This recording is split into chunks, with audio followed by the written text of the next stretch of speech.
सारी कहानी शुरू होती है मोहम्मद कुरैशी जो पाकिस्तान के फॉरेन मिनिस्टर हैं। उन्होंने एक बयानिया दिया। उन्होंने सऊदी अरेबिया को आड़े हाथ लेने की कोशिश करी। तकलीफ ये थी कि सऊदी अरेबिया ने पाकिस्तान की कश्मीर वाली रिक्वेस्ट को नहीं माना। पाकिस्तान चाहता था कि सऊदी अरेबिया अपना जो होल्ड है, वर्चस्व है इस्लामिक दुनिया के अंदर, उसका फायदा उठाते हुए और ओआईसी के अंदर कश्मीर का मसला पाकिस्तान के पॉइंट ऑफ व्यू से उठाए। सऊदी अरेबिया ने उसको इनकार कर दिया और इसी बीच ये भी खबर आई कि यूएई ने इजराइल को तस्लीम भी कर दिया है।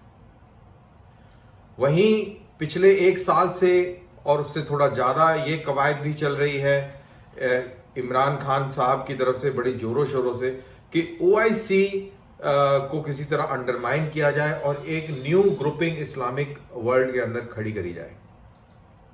ये नई grouping Turkey, Iran, Qatar, Pakistan और मलेशिया की हो और इसके अंदर पाकिस्तान एक बहुत अहम किरदार अदा करे, जो किरदार वो ओआईसी के अंदर भी अदा करना चाहता है, लेकिन वहां पे असफल है क्योंकि सऊदी अरेबिया उसकी बात मानने से तैयार नहीं है।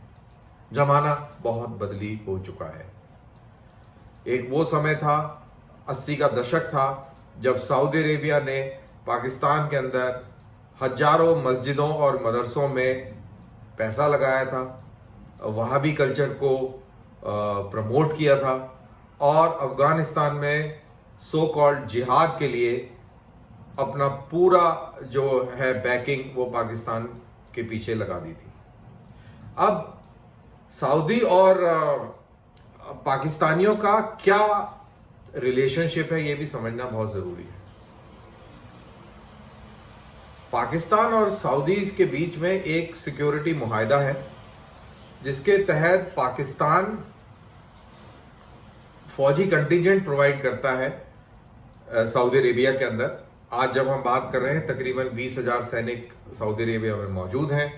ये उनकी आर्मी को ट्रेन करने के लिए हैं और रिलीजियस साइट्स यानी कि मक्का और मदीना की प्रोटेक्शन के लिए हैं और जो रॉयल फैमिली है उसके प्रोटेक्शन के लिए ये वहां पर तैनात है। उधर सऊदी अरेबिया भी पाकिस्तान ऑर्डिनेंस फैक्ट्री में बने हथियारों की बड़ी तादाद में खरीदारी करता है और सऊदी अरेबिया के जो पायलट्स हैं और जो भी जो सेंसिटिव मिलिट्री इक्विपमेंट की जो ट्रेनिंग है वो पाकिस्तान के जरिए प्राप्त करते हैं।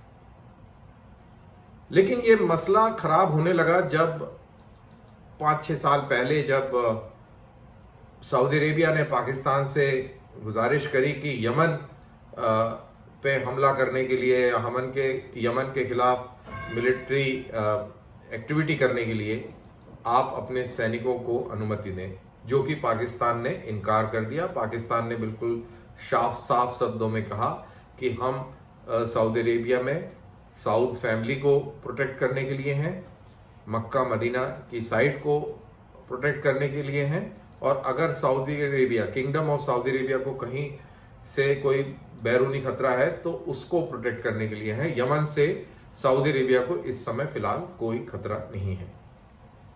तब से वो सऊदी अरेबिया को ये लगने लगा कि ये अब उस रास्ते पर नहीं है और ये ब्लाइंडली अब हमारे साथ में नहीं खड़ा है।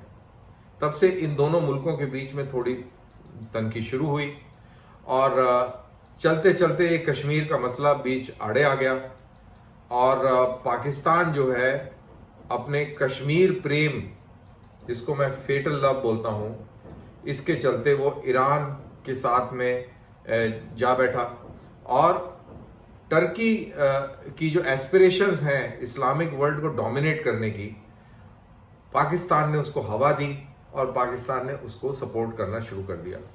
इसमें मलेशिया भी शामिल हुए और ये हम सबको मालूम है कि एक पाम ऑयल ट्रेड वॉर हुई इंडिया और मलेशिया के बीच में, जब महातिर मोहम्मद ने एक ऐसा बयान दिया कश्मीर के ऊपर जो कि हमें बिल्कुल कतई पसंद नहीं आया।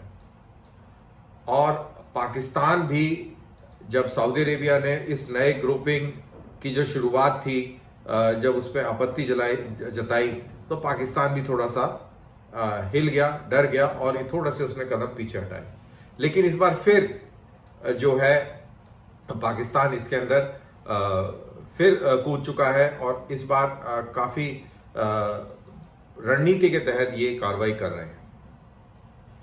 अब सऊदी अरेबिया को, जो मुस्लिम वर्ल्ड है, जिसके अंदर अभी यूएई ने इजराइल को एक्नॉलेज किया है और वो दिन दूर नहीं, सऊदी अरेबिया भी एक दिन एक्नॉलेज कर लेगा, अपने डिप्लोमेटिक रिलेशनशिप इजराइल से कायम कर लेगा, तो पाकिस्तान के लिए वो बहुत मुश्किल खड़ी हो जाएगी। पाकिस्तान के लिए वो एक सैद्धांतिक रूप से एक बहुत बड़ी समस्या हो जाएगी, क्योंकि पाकिस्तान अभी Israel Palestine two nation theory को सपोर्ट करता है। वो कहता है कि जब तक पैलेस्टीन्स को अपनी जगह नहीं मिलेगी, खुद मुख्तारी नहीं मिलेगी, तब तक वो इजराइल को किसी भी तरीके की तरजीहत नहीं देंगे, कोई रिकॉग्निशन नहीं देंगे और वो इजराइल के साथ खड़े रहेंगे। यूनाइटेड नेशंस रेजोल्यूशन जो इजराइल के विरोध में है, उसी से मिलते जुलते कुछ कश्मीर के ऊपर भी रेजोल्यूशंस हैं इंडिया के विरोध में। और पाकिस्तान का कहना है कि अगर हम इजराइल को कर देंगे एक्नॉलेज, तो हमें कश्मीर का मसला भी हमें छोड़ना पड़ेगा, लेकिन वो हमारी जगलर वेन है, उसी के ऊपर हम पाकिस्तान खड़ा हुआ है कश्मीर की बिना पर, तो वो हम नहीं छोड़ सकते हैं। तो पाकिस्तान ने एक चॉइस करी है कि ठीक है, अगर सऊदी अरेबिया हमारी बात नहीं मान रहा है, कश्मीर का मसला नहीं उठा रहा है, तो हम सऊदी अरेबिया को अंडरमाइन करने के लिए हम इस वाली राह पे चलते हैं। अब ये जो लाइन है टर्की और ईरान और पाकिस्तान की, और नीचे जाते हैं मलेशिया तक और उधर कतार भी ज्वाइन कर जाता है इसमें, तो इससे तकलीफ क्या है? तकलीफ देखिए, जो मिडिल ईस्ट की जो पॉलिटिक्स है उसके अंदर कौन उसको कंट्रोल करेगा, कौन जो इस्लामिक साइट्स हैं उसको कौन कंट्रोल करेगा, कौन उनका नंबरदार रहेगा, इसका झगड़ा सदियों से चलता आया है और बहुत समय तक ईरान का वर्चस्व भी रहा है, टर्की का वर्चस्व खलीफों के जरिए बहुत समय तक रहा है। तो इसी चीज की जद्दोजहद है और सऊदी अरेबिया बिल्कुल किसी हालत में नहीं चाहता कि मिडिल ईस्ट की बागडोर ईरान के हाथ में आ जाए। लेकिन उधर एक और जियो पॉलिटिक्स भी चल रही है, वो है अमेरिका, ईरान और सऊदी अरेबिया के बीच में। सऊदी अरेबिया क्योंकि ईरान का कट्टर दुश्मन है, सऊदी अरेबिया सुन्नी है, ईरान शिया है, और जो अमेरिका है वो भी ईरान को बिल्कुल पसंद नहीं करता है। जब से वो ईरानियन रेवोल्यूशन हुआ है तब से तो उसने भी सैंक्शन लगाई हुई हैं और ईरान की समस्या यह है कि सैंक्शन काफ़ी गंभीर है और वो काफ़ी समस्या फेस कर रहा है, तो उसको चाहिए पैसा, उसको वहाँ से निकलना है। तो उसको निकलने के लिए उसको जो हाथ दिया है वो है चाइना ने। चाइना ने कहा है कि तू चिंता मत कर, हम तेरे साथ हैं, हम तेरे को इन्वेस्टमेंट भी करेंगे, तेरे को पैसे भी देंगे और तू हमें तेल देना, हम तेरे को टेक्नोलॉजी, मिलिट्री हार्डवेयर और इन्वेस्टमेंट, मनी, ये सब आपको हम सपोर्ट करेंगे। चाइना पाकिस्तान और पाकिस्तान चाइना, ये दोनों एक दूसरे के ऑल वेदर एलाइज हैं। तो एक सेंस बनता है कि जब चाइना बड़ा भाई इन दोनों के पीछे खड़ा है तो ये दोनों एक साथ हों। वो बात और है कि ये शिया सुन्नी डिवाइड जरूर है, लेकिन जब नेशनल इंटरेस्ट आ जाता है तो वो शिया सुन्नी डिवाइड खत्म हो गया है। यहां पर टर्की को भी इसी में फायदा नजर आ रहा है और वो भी इसी तरफ ग्रेविएट कर रहा है। इसमें रशिया की मदद लेगा, वो चाइना की मदद लेगा और इनके सपोर्ट से वो एक नई कहानी गढ़ना चाह रहा है। उधर नेटो के साथ में उसके रिलेशन खराब होते जा रहे हैं। उसने ग्रीस को आंखें दिखाना शुरू कर दिया है। ग्रीस और टर्की दोनों नेटो के एलाइज हैं, तो वहां से वो क्रिश्चियन वर्ल्ड से थोड़ा सा दूर हटके और वो मुस्लिम वर्ल्ड के अंदर अपनी डोमिनेंस और पुराने खलीफों के टाइम का जो दौर था वो उस सुनहरे दौर की तरफ वो सपने एर्डोगान साहब ले रहे हैं और उसके अंदर वो अपने आप को इस पूरे जियोपॉलिटिक्स में वो अपने आप को फिट करना चाह रहे हैं। जो अरेबियन पेनिनसुला है इसके अंदर जो कतर है, कतर एक ये जो अरेबियन जो अरेबिक जो रॉयल फैमिलीज हैं उसमें ये थोड़ा सा आउटलायर हो गया है। इसकी कोई इश्यूज हो गए हैं सऊदी अरेबिया के साथ में, और सऊदी अरेबिया और यूएई को कतर कतई भी नहीं भाता है और इनकी आपस में काफ़ी टेंशन्स है। और कतर, क्योंकि कतर को सपोर्ट चाहिए, कतर पूरी तरह एंटी सऊदी अरेबिया और यूएई है, उसने भी ईरान का साथ पकड़ लिया है। तो बेसिकली अगर इसको समझा जाए तो ये सऊदी अरेबिया वर्सेस ईरान की एक लड़ाई है, जिसके अंदर पाकिस्तान अपना कश्मीर का मोटिव फिट करके और अपना फायदा खींचना चाहता है। जाहिर सी बात है, सब अपना फायदा खींचते हैं। चाइना उधर, जो चाइना साउथ चाइना सी के अंदर अमरीकियों से प्रेशर झेल रहा है, वो चाह रहा है कि वही प्रेशर अमरीकी जो है अरेबियन सी और पर्शियन गल्फ में झेलें। इसलिए चाइना ईरान के साथ में खड़ा है। और हिंदुस्तान के लिए बड़ी स्थिति असमंजस वाली रही है, क्योंकि हिंदुस्तान के बड़े रिवायतन रिश्ते पर्शिया के साथ रहे हैं, यानी कि ईरान के साथ रहे हैं। यूएस सैंक्शंस के चलते बहुत तकलीफ हुई है। हमारा जो रिलेशनशिप था ईरान के साथ में, वो थोड़ा सा बैकफुट पर आया है। और उधर दूसरी तरफ सऊदी अरेबिया और अरेबियन कंट्रीज के साथ में हमारे रिश्ते बहुत अच्छे हैं। हमारे बहुत सारे जो हिंदुस्तानी हैं वहाँ काम करते हैं, वहाँ से बहुत रेमिटेंस आता है। और हम खुद एक बहुत बड़े मुस्लिम पॉपुलेशन वाले कंट्री हैं, और हम चाहते हैं कि हमारे रिलेशनशिप सुन्नी वर्ल्ड के साथ में हमेशा अच्छे बने रहें। तो ये पूरी कहानी जो है इधर चल रही है। और अब पाकिस्तान स्पेसिफिक की बात करें तो अब पाकिस्तान के लिए जो सबसे बड़ी समस्या कश्मीर है, कश्मीर के हवाले से अब उसकी स्थिति ये हो गई है कि वो पाकिस्तान सऊदी अरेबिया को छोड़ भी नहीं सकता, क्योंकि उसके सुन्नी रिलेशनशिप और ताल्लुकात हैं। जितनी मजहबी जमातों को सऊदी अरेबिया ने 80 के दशक में फंड किया, आज भी फंड कर रहा है, तो वो वाला जो ओपिनियन है उसको अपनी तरफ करना बड़ा मुश्किल होगा पाकिस्तानी हुक्मरानों को, अगर वो डिसाइड करता है कि हम सऊदी अरेबिया के पूरी तरह बरखिलाफ जाएंगे, तो वो भी बड़ा मुश्किल है। दूसरी तरफ जो जमायत इस्लामी है, जो बड़ी मजहबी कट्टर जमात है और सबसे बड़ी सुन्नी जमात है, जिसकी काफ़ी क्रेडिबिलिटी है पाकिस्तान में जो मजहबी हलकों में, वो नेशनल इंटरेस्ट के चलते उसने अपना जो वजन जो है वो ईरान के साथ में डाल दिया है।